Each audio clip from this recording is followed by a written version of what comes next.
अस्सलाम वालेकुम फ्रेंड्स। 22 जून 2025 को अमेरिका ने ईरान की 3 न्यूक्लियर साइट्स पर अटैक कर दिया है। ये अटैक नतंज, इस्फहान और फर्दो न्यूक्लियर साइट्स पर किए गए हैं।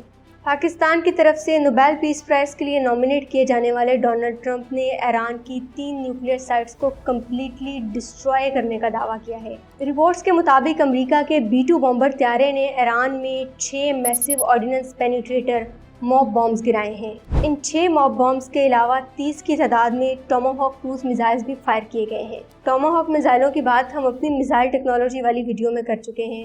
आज हम देखेंगे कि इन B-2 बमबार त्यारों में क्या खास बात है और क्या वाकई अमेरिका के दावे के मुताबिक वो ईरान की तमाम तर न्यूक्लियर फैसिलिटीज़ को मुकम्मल तौर पर तबाह कर चुका है या फिर ईरान के दावों में हकीकत ज़्यादा है, जिनका कहना है कि फर्दो प्लांट की सिर्फ 2 ओपनिंग साइट्स को डैमेज किया जा सका है। और सेकंड ये कि इन अटैक्स के क्या इम्पैक्ट्स हो सकते हैं।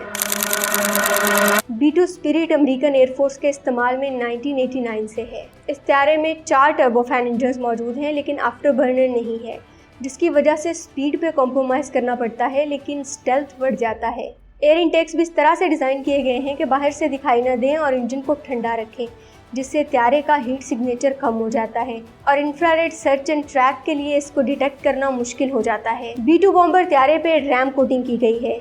इस रेडार एब्जॉर्बेंट मटेरियल की कोटिंग की वजह से ये त्यारा खुद पे पड़ने वाली ज़्यादातर रेडियो वेव्स को एब्जॉर्ब कर लेता है। फिर इसका यूनिक डिज़ाइन बाकी के रेडार वेव्स को डाइवर्ट कर देता है बजाय रिफ्लेक्ट करने के, जिससे रेडार क्रॉस सेक्शन मज़ीद कम हो जाता है, यानी ये रेडार पर बहुत छोटा दिखाई देता है। कोई ऑफिशियल मालूमात नहीं है लेकिन रिप्यूटेबल पब्लिक सोर्सेज के मुताबिक ये त्यारा रेडार पर तकरीबन एक छोटी सी टेनिस बॉल के बराबर दिखता है। लेकिन इस एयरक्राफ्ट का सिर्फ स्टेल्थी होना यानी रेडार पे नज़र न आना इसको ख़तरनाक नहीं बनाता, बल्कि इसके खतरनाक होने की एक और बहुत अहम वजह इसका वेपन सिस्टम है। तमाम वेपन्स इंटरनल बे में हैं और कोई एक्सटर्नल हार्ड पॉइंट नहीं होता। 80 की तादाद में मार्क 82 बॉम्ब इस त्यारे के इंटरनल वेपन्स बे में आ सकते हैं।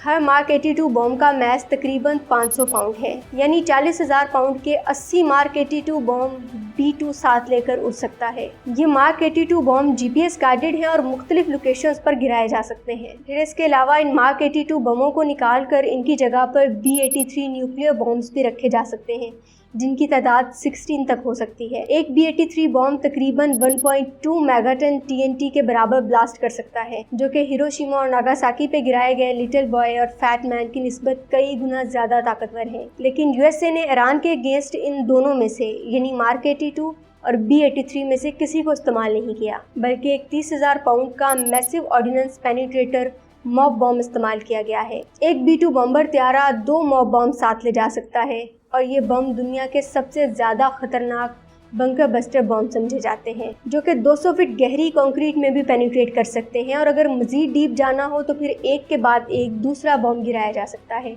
और यही बम अमेरिका ने 6 की तादाद में इस्तेमाल किए हैं, जिसका मतलब है कि एटलीस्ट 3 B-2 बॉम्बर्स तो इस्तेमाल हुए होंगे। ये बॉम्ब जितना ख़तरनाक है उतना ही इसे गिराना ट्रिकी और टेक्निकल है, क्योंकि इसे बहुत बुलंदी पर से गिराना पड़ता है ताकि बॉम्ब को वक्त और स्पेस मिल सके और ये अपनी ट्रेजेक्ट्री को सेट करते हुए अपनी टारगेट लोकेशन पर जाके गिर सके। फ्रेंड्स, अमेरिका ने 6 की तादाद में ये खतरनाक बॉम्ब फर्दों में गिरा तो दिए हैं, लेकिन इन बॉम्ब्स के लिए भी एक ऐसी न्यूक्लियर साइट को मुकम्मल तौर पर तबाह करना जो ज़मीन के अंदर बहुत गहराई में हो, पहाड़ों के नीचे मौजूद हो, बहुत मुश्किल है। क्योंकि कंप्लीट डिस्ट्रक्शन के लिए ये ज़रूरी है कि एक बहुत बड़े एरिया में थोड़े थोड़े फासले पर हर एक जगह पर मल्टीपल मॉब बॉम्ब्स गिराए जाएं। सिर्फ 6 बमों के इस्तेमाल से तो मकसद हासिल नहीं हो सकता। सो काफ़ी वजन है ईरान के इस बात में कि सिर्फ 2 ओपनिंग साइट्स को ही तबाह किया जा सका है, बाकी तमाम तर प्लांट इंटैक्ट है। और ये भी कि वहाँ से पहले ही तमाम ज़रूरी चीज़ें शिफ्ट की जा चुकी हैं।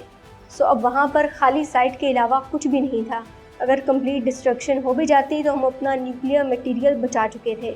मुकम्मल तबाही के इम्कानात तो ना होने के बराबर हैं, लेकिन अगर ईरान ने वाकई फर्दों से तमाम तर सेंट्रीफ्यूजेस को निकाल लिया था, अपना तमाम तर मटेरियल निकाल लिया था, तो फिर अब आइंदा आने वाले दिन USA के लिए और इसराइल के लिए काफ़ी मुश्किल हो सकते हैं, क्योंकि फिर ईरान बहुत जल्द अपना न्यूक्लियर वॉरहेड बना सकता है। और दूसरी तरफ अमेरिका चाहते या ना चाहते हुए इसराइल की खातिर खुद को एक बहुत बड़े खतरे में झोंक चुका है। ईरान स्ट्रेट ऑफ होर्मुज़ को बंद कर सकता है, जिससे ऑयल की सप्लाई बुरी तरह से मुतासिर होगी।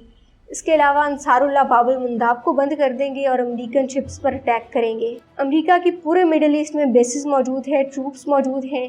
اب ایران ان سب پر اٹیک کر سکتا ہے۔ دوسری طرف اسرائیل پر میزائل حملے جاری رہیں گے اور یورپ جو امن و مذاکرات کی کوشش کر رہا تھا، ایک ڈیل سیکیور کرنے کی کوشش کر رہا تھا، وہ بھی اب ناممکن ہو جائے گا۔ آئندہ آنے والے دنوں میں کنٹینیوس کیوس ہوگا، ایران کی جیت کی صورت میں بھی اور ایران کی ہار کی صورت میں بھی۔ اگر ایک لمحے کو مان لیا جائے کہ اسرائیل اور امریکہ 100% کامیاب ہو جاتے ہیں، ایران کو مکمل شکست ہو جاتی ہے، امریکہ ایران میں رجیم بھی چینج کر لیتا ہے، تو یہ کیوس نہ صرف ایران کے اندر آئے گا بلکہ خطے کے دوسرے ممالک کے اندر بھی آئے گا۔